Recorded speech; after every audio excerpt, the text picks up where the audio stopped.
The podcast. I'm your host, Michael Allison. Losing a loved one is very heartbreaking. And our guest today is Tera Stewart. She's here to talk about her story of how she lost her daughter, but she created Taylor's Gift Foundation. And she's here to tell us all about her story of how they started this foundation and all about that experience and all of what took place. I can't wait to get into this conversation.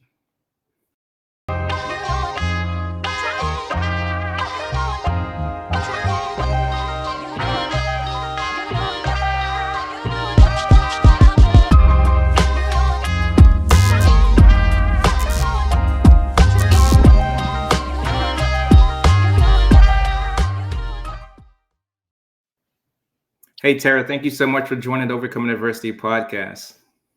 Oh, thanks for having me, Michael. I'm excited about this. Absolutely. It's a pleasure to have you here. And, as I was getting ready to do the introduction, I'm not going to lie, I got a bit emotional as I was thinking about your story and your life and what you and your family have been through. And I can't help but to think, as I was saying that, losing a loved one is as hard as it is. But thank you for being here. Thank you for having the gumption to come on the show and share your story. So I would like to hop into it if you can. Tell me a little bit about Taylor. Tell me, why'd you start this foundation? Taylor is our oldest child, and you don't have enough time on this podcast for me to share just how wonderful that child was. I mean, she was, we had one of her friends over who's now 27 now. Taylor would have been 27 at this point. And she said something that really made sense of who Taylor was. She said, Taylor made everyone feel like they were her best friend. Mm. And at such a young age, she made everyone feel so seen and heard.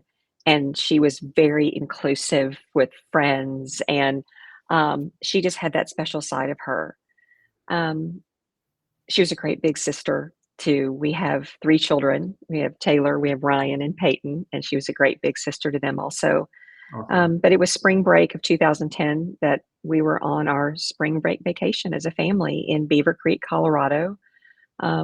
First ski trip as a family, and we had such a wonderful time. And it was our first day that Taylor and my son Ryan and my husband Todd wanted to have one last run before the slopes closed. And Peyton, my little one, was tired. And so I took her to the bottom of the mountain to get some hot chocolate. And I remember Peyton and I just waiting so long for them to come back. And we didn't understand because it was time to turn in skis and they were closing down the mountain. And all of a sudden I see my husband and my son alone racing down the escalator and saying, Taylor's been in an accident and she's been care flighted to the hospital. And right then, your whole world just shifts. And she was care flighted to Grand Junction, Colorado. Initially, we went to Vail Hospital and they were going to care flight her to Denver, but the weather was too bad. So they had to care flight her to Grand Junction, which was a 2.5-hour drive for us in this horrible snowstorm. And when we get there, we were met with a huge group of doctors who pretty much let us know that our child was not going to survive these injuries. And, you just can't even imagine what that's like. I mean, your whole world just shifts on the axis. You just have this almost out of body feelings and thoughts of what is happening. It's almost just not real. And, they really did everything they could for a full day to save Taylor's life. There were so many doctors, so many neurologists, so many orthopedics, that were seeing her. And it got to the point where, her brain was just too damaged to survive. And we were approached in the hospital by a nurse who, I would never forget this. My husband, Todd, was standing by Taylor. And I was sitting on the couch beside her bed and we were just hanging on to her. And this nurse comes in and she kneels down right beside me and she says, your daughter's a beautiful candidate for organ donation. And would you consider it?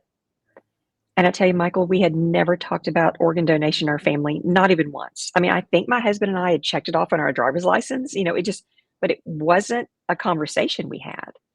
But we knew at that moment that if Taylor would have been asked that question, she would have said yes. She was always that kid giving to others. Um, and out of all the hard decisions we were having to make, that was the easiest one to say yes to. And, Taylor went on and saved and improved the lives of 5 people with the Wow. gift of her heart, both kidneys, her pancreas, her liver, and she gave sight with her cornea. And, we've been very blessed to meet 4 out of the 5 recipients. And that has been a beautiful moment for us, very bittersweet, right? But Right. also, we're so grateful they've let us in their life. Tara. Okay. So, wow, wow, wow. I'm very emotional right now. Tara, Mhm, I think about as you're telling me that story when I was in Iraq and I lost my best friend. mhm, And I had the thing they call survivor's guilt. And obviously carry on to PTSD and so much more. For your family experiencing that, your husband up there with her, mhm. and your last time seeing her with your daughter going to get hot chocolate. Um, have you guys looked back or thought about and put all of these things into perspective? And I say that as in this was your first trip Mhm. skiing as a family together, one last run. I think about those things as those play into my mind as I replay things, right? And then I know that we don't live in the past or anything like that, but in regards to this moment, did that cross your family's mind during that moment, during those moments when you're thinking about this is what all of the actions, all of the things that took place and played out for us? In what way? I'm thinking of all sorts of routes to go with that question, first of all, I wanna make sure your listeners know that, Taylor did everything right on that ski Right. slope, and she was wearing a helmet, a great athlete, and it was just a freak accident that she went off into the trees and hit a tree. Um, and so looking back on that, it's are you asking me, like, um, have things kind of built up to that point? Or are you looking at when you were talking about kind of survivor's guilt of if we wouldn't have gone skiing? If we Are you Those, thinking yeah, of that? absolutely. Those sorts of things. Did your family ever contemplate those things, talk about those things, or think about things, or not? As in, I just know for me, that's what some of those things as they replayed in my mind over and over on that particular day. Did any of those things play into your mindset or your husband's mindset or your family's mindset at all? I don't think we could go there, because like you said, you can't change it, right? Right, And it was a family trip we all wanted to go on, so there wasn't any sort of regret, that we took that vacation. Of course, you wish, gosh, I wish that we wouldn't have done that now, right? I right. wish that we would have gone to the beach or we were, something different. But we wouldn't have ever known this was going to happen to us, right? So, I think when it comes to that kind of like dealing with it is the fact that my husband and my son were with Taylor when it happened. So they saw everything, right? So they are dealing not only with trauma and grief, right? So they're dealing with both. And that's hard to carry. It is hard to carry. And when we came back from Colorado and really kind of started our life over, um, we had a choice. We were either going to cave up in the grief or we were going to find the good. Mm, And the good that she saved lives was what we wanted to focus on. And I remember my husband sitting in the backyard with me just in those so early days, and everything just felt so dark and heavy. And he said, Terry, he goes, my grandfather's voice keeps coming in my head. And he said this to me all growing up, and it didn't mean anything then, but now it means something to me now. And he said, Todd, it's not what happens to you that matters, it's how you react to it that does. Yes. And, I mean, and don't get me wrong, of course it mattered that we lost Taylor. It completely shattered our world. But we also knew our reaction was going to be very important, especially to our other two children. And so we decided to focus on the good. And the good was that she saved lives. And we started to do some research, especially my husband. This was like that spider web of hope, just that we're going to hang on to this. This is something good that maybe brought some purpose out of the pain, right? So we started looking into organ donation. And in 2010, Texas, our great state of Texas, only had 2% of registered organ donors in the entire state, which Wow. made no sense to us. And so that's where it started. My husband started Taylor's Gift Foundation really with the initial goal to increase registrations, to make it an easier topic to talk about. And we did that. We started increasing registrations. We started like really sharing the importance of organ donation. And one of the biggest ways to do that truly is having the conversation with your family. And people are like, well, I don't know how to bring that up. What am I going to talk about? Right? How do you even say that? Because it's difficult to sit around the table with your family and friends and ask, do you want to be an organ donor someday? Because immediately people think of death. But organ donation is all about life, is what it's about. And so we wanted to change that conversation. So we coined the phrase outlive yourself. How do you want to outlive yourself and leave a lasting difference in the lives of others? And that's a great way to bring it up with your family and friends, especially around this holiday season when you're sitting around with family and friends. And you can say, how do you want to outlive yourself? How do you want to leave a lasting difference? And you can say, for me, I want to outlive myself by saving others. In my final moments on this earth, I want to be able to save others' lives. And that's it is a beautiful gift of service to others, is to be able to save their lives in this way. And so we wanted to change that conversation. And we had a lot of great partners join us. We had OPI nail polish, which is this national brand of nail polish, Yes. create a Taylor blue color for us. And then over the last couple of years, we had Nike partnered with us, and they created Outlive Yourself socks with us, which was pretty amazing working with Nike behind the scenes. And if you can see the socks on our website, um, and the blue on the sock reflects the color of Taylor's eyes. And there's 5 stripes on the socks that give honor to the 5 lives she saved. Mm. So it is really a powerful thing. And so that's really the initial engine of how Taylor's Gift started. And through the years, we truly saw this lack of grief support specifically for the donor family. And you'll hear me start talking about donor families. And really what that means is a donor family is a family whose loved one was able to save the lives of others through donation. And so we saw from personal experience kind of the lack of grief support in the nation for donor families, because the grief of a donor family is complicated and confusing in the sense of, as a donor family, you have the grief from a sudden loss, because organ and eye and tissue donation comes out of accident or a tragedy. I mean, it just does. Combined with this silver lining of gratitude that your loved one saved lives. So it's this space where grief and gratefulness kind of share the same space, and it's confusing and it's hard. And we didn't have anybody that understood that world around us. So we really wanted to step into that space. So that, and I can share more about that in a little bit, but about what that looks like for the foundation and how we do that. But that's our focus Wow. for what we do. It's interesting that you guys were able to pick up the pieces right there in that moment, and it's truly complex. I wanted to touch on something that you mentioned, and I think it's extremely important for our audience to take this away. You know, we often do not think about checking that box on the driver's license of being an organ donor.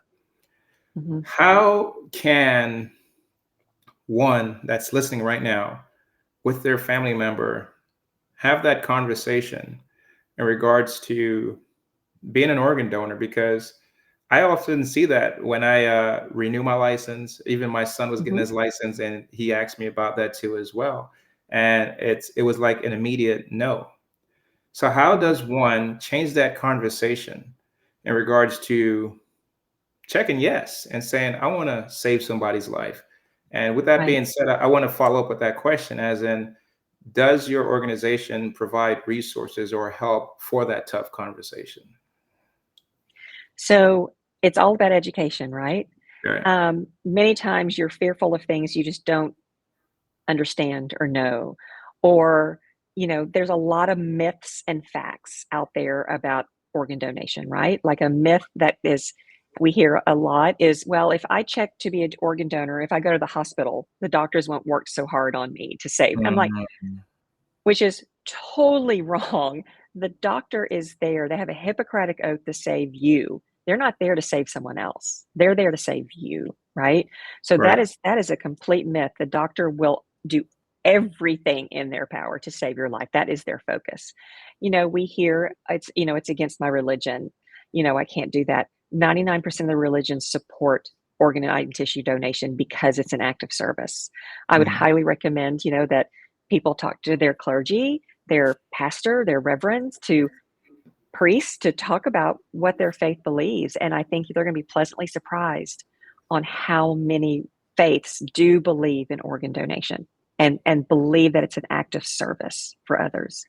Um, some people think, well, it's going to cost my family a lot of money for me to be an organ donor. It does not cost the donor family anything to be able to do that. We are given the gift of life to others. We were not going to be charged for that happening. Um, so it comes down to education. And, having that conversation is important, and the way I mentioned before is having the conversation of how do you want to outlive yourself? How do you want to outlive yourself and leave a lasting difference? And if organ donation is something you want to do, let your families know that this is what I want to do. And it's very important to have that conversation instead of having your families kind of guess what you want, right? So registering is real important, and you can do that at registerme.org. That's it, registerme.org. And within seconds, you can just register within your state. That'll lead you into your state, and you register right there. Within less than 2 minutes, you could be registered to save lives. So it's an important conversation to have. It's also important for you to think about and to know it's not scary. One of the things, I know this is going to sound morbid, but some people think, I'll never be able to have an open casket funeral if, and yes, you can, 100%. Our daughter did, and she had donated, organs to save 5 lives. Right. So, I mean, it's just education. And so I would just recommend that if it's something you're questioning about your faith, talk to the leaders in your faith. If it's something you're questioning about, what our family believes, have that discussion within your family and ask, why do you believe that? Because sometimes, in families, they'll hear, well, we don't do that because grandma said we don't, but there really hasn't been you know, but there really hasn't been any thought behind that, you know? And honestly, you can't take them with you, right? You can't take them with you. And so if you could be able to save others for what you have, it's kind of like not a why would I do that, but why not? So that's really how the conversation, I just would recommend really just having the conversation with your family and friends and let them know if this is what you want to do, this is your wishes. Most definitely. I do believe it's an act of service. I do believe that it's an act of selflessness as too as well, Hmm. when you're putting others ahead of you. I uh, Hmm. I want to touch on something that I think would be important for our listeners that's hearing your story and is considering it. So I found out that like your organization has expanded to over 18 states, which is actually amazing. What I want to touch on is I make a donation. I just suffered a loss, and I'm probably in a state of shock. I'm in a state of isolation, that sort of thing. Hmm. Um, your company or your organization, you guys have a community. And I think that's what's amazing, where there's like minded people that have Hmm. experienced some of the same things that you guys have experienced, and you guys are there to welcome them with open arms. Can you talk a little bit about the community that you guys have built? Yeah, absolutely. So, I had mentioned before that we just saw this lack of grief support, right, for the donor Mhm. side. And we tried to step into the space of grief support years ago. But honestly, the world wasn't ready for it. Mental health was not something that was really talked about that Yes. much and Yes. accepted. And then COVID hit, right? All And right. then COVID hit, and mental health became a very top topic in families and around friends, and people were comfortable searching for the help and receiving the help. So it was the perfect time for us to launch our grief support program. And one thing I want to make sure that people know is that, we support the donor side, their family in their grief, and it's for free for an entire year.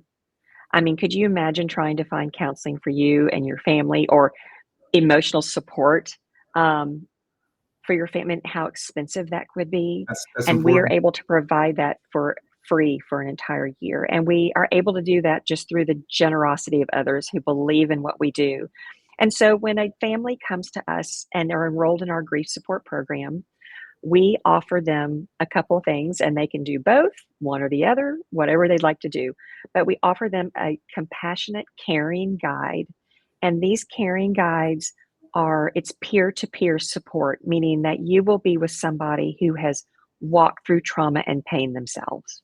And so we all know what it's like to feel understood, right? To be able to sit with somebody who can nod at you, just like you're doing at me right now, going, I understand.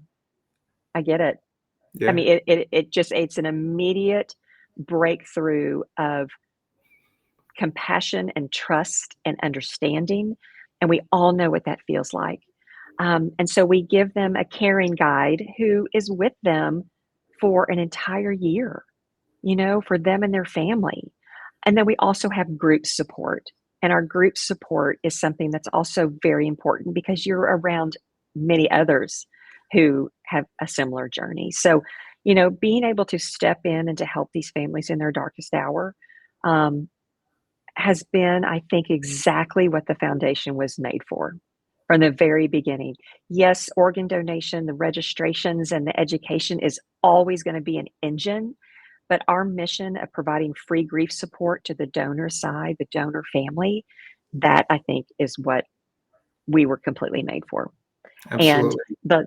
the need is so great because there are not resources really out there specifically tailored for the donor side for the grief of that. So, the it's really exceeded our expectations, the amount of people that are needing our help. And that's why it's grown so fast. Definitely. I love the fact that you mentioned that when you checked out within your state, there was only two. And now Mhm. you guys are making an impact and contributing to that.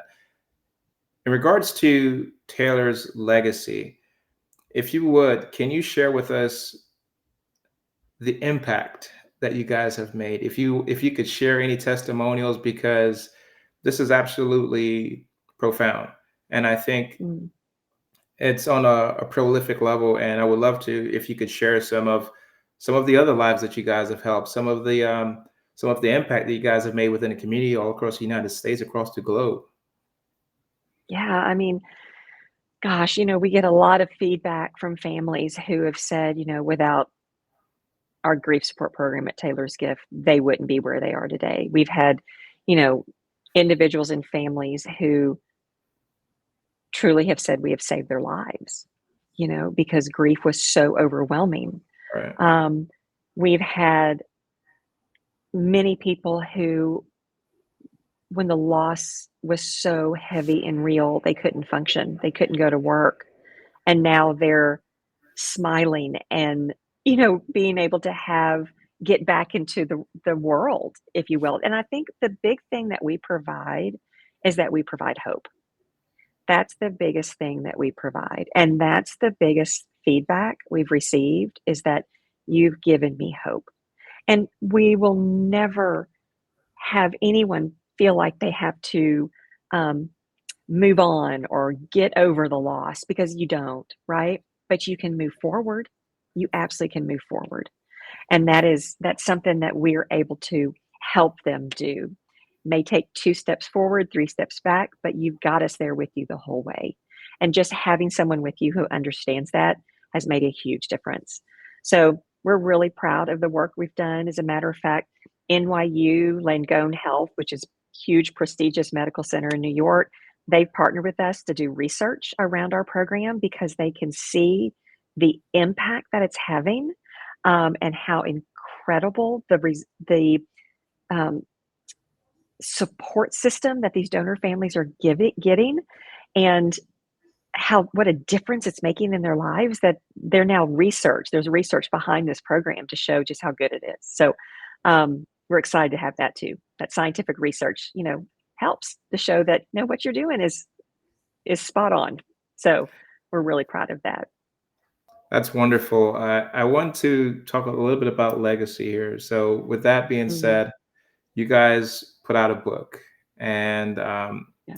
it was honoring your daughter. Can you talk a little bit about the story behind the book, and where can audiences find the book as well too? Yeah. The book is available really at any major bookseller and Amazon. And so our book really tells the story of what happened to our family, but you don't have to have lost a child to have read our story, Right. because I think everyone can relate to this book, because it is full of ups and downs, but you also see so much hope and inspiration through it. Um, we've heard that it's very inspirational, is what we hear about this book. And we were really blessed to write this. When we met Taylor's heart recipient, that story hit Good Morning America and really launched everything nationally and for us. And so you actually can go, if you go to our website and go to About, you can see all the press that we've been on, sharing our story. But when that Good Morning America story came out, we had a publisher reach out to us and said, if you ever would like to share your story, we'd love to be considered. And, my husband and I, because it was really early on, and Hmm. we had a big family discussion that if we're going to write this, it's going to be real and raw. It's going to be exactly what we're going through. And we did. And so, it won for the most inspirational book at the Books for a Better Life Awards in New York. And we were able to, Max Lucado wrote our foreword. And so it's been a real blessing the way that book has just touched many lives around the world, actually. That's amazing. I want to ask you this as we get ready to close out. Looking Mhm. back at what you guys have built and created, and to think about the legacy that your daughter has left. And in that moment, it was bittersweet. And looking back at it now, how do you reflect? How do you guys look back and see all of the work that you guys have done and the impact that you guys have made? What does it mean to you? Gosh, I think if we could just change one life, then it's been worth it. And I think Taylor would be so proud of the work that's being done in her name. I really do.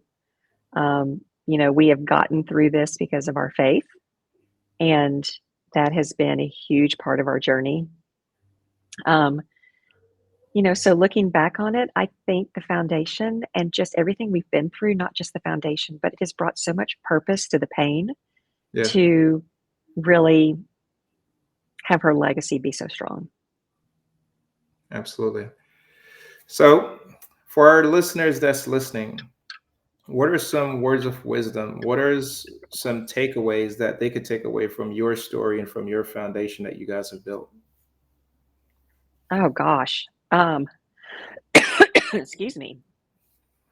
Wow.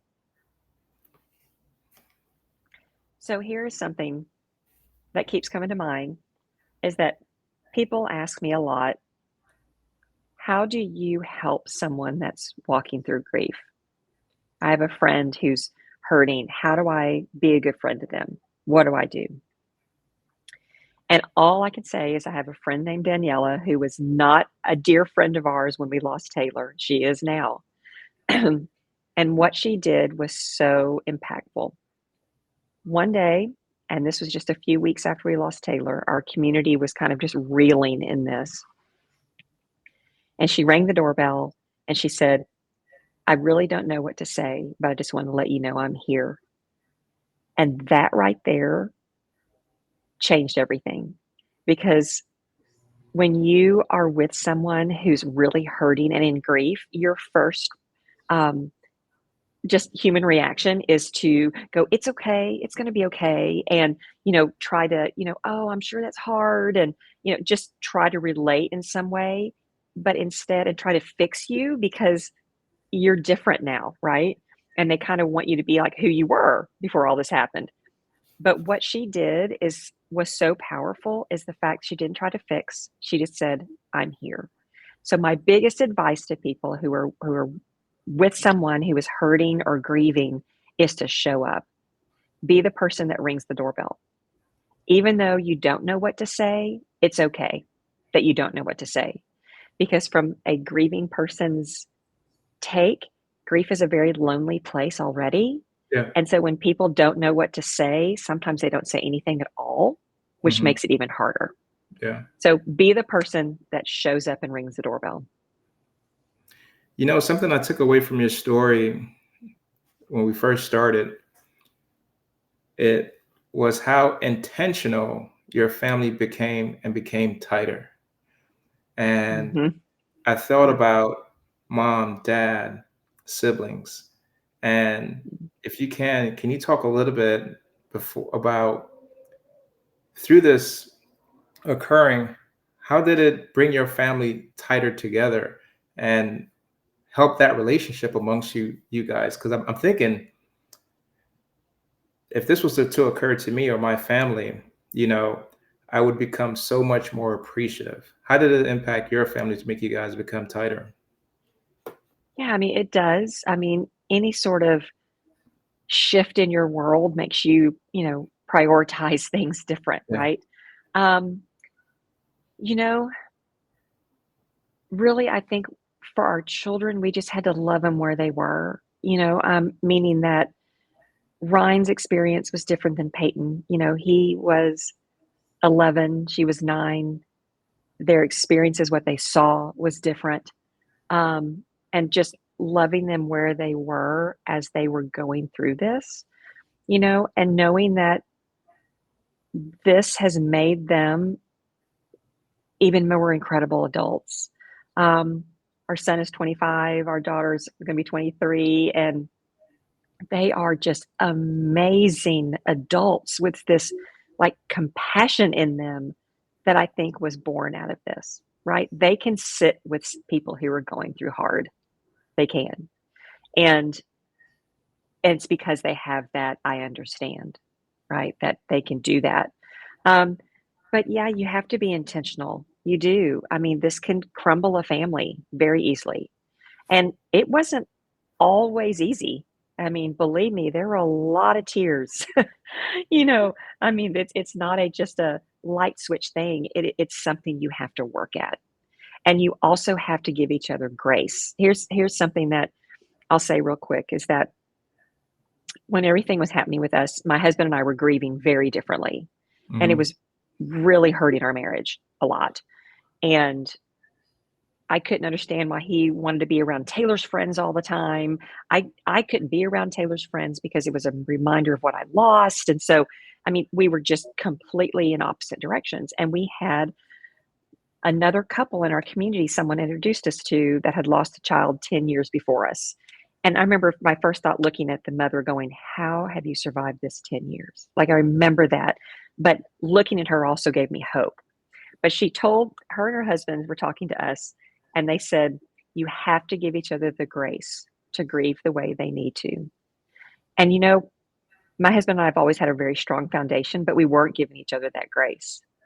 And so it was just truly extending grace to not only my spouse, but to our children, for our children to give us grace because we're not going to be always perfect. They're going to come around the corner and mom's going to be crying on the couch, but I'm going to be okay, right? I'm not always Yeah. going to be like this. So it really was just being intentional about giving each other the grace to grieve the way they need to and not trying to fix anybody to be who they were before, loving them who they are now. Wow. Grace and compassion, two key words that I will take away from this conversation. Mm. I love that. Tara, before we get out of here, do you want to share anything that's going on with the organization that you guys have coming up for 2024? I know you already told us about what you have going on in New York. So, anything else you want to share with us? Yeah, so I mean, we are, always needing support. As a nonprofit, this is how we help others. This is how we fulfill our mission. So people can learn more about what we do in our grief support program on our website, taylorsgift.org. You can give to us there too. We're always looking for also people who would want to, facilitate support groups or be involved in us in some way like that. So I would just you can connect with me right there on the website. Thank you for putting that up there. And we will get right back to you. We do what we do because of the generosity and the belief that others have in us. So, we want to continue that, and we're very good stewards of those gifts. So, you can learn more about us right at our website and what we do, and follow us on our social media too. Absolutely. Thanks so much, Tara. Guys, for you that was listening to this podcast, I truly, truly hope you guys enjoyed it. I really learned a lot today in regards to becoming a organ donator because I just only thought about it from the mere fact of what it said on a driver's license. But I got so much education today from Tara's story and Taylor's gift. So make sure you leave a comment. Make sure you share this podcast with a family and a friend. Until next time, God bless. Can't complain at all. Couple dollars in my pocket, no it come and go. Been working on my body, getting healthier. Thank God for clarity.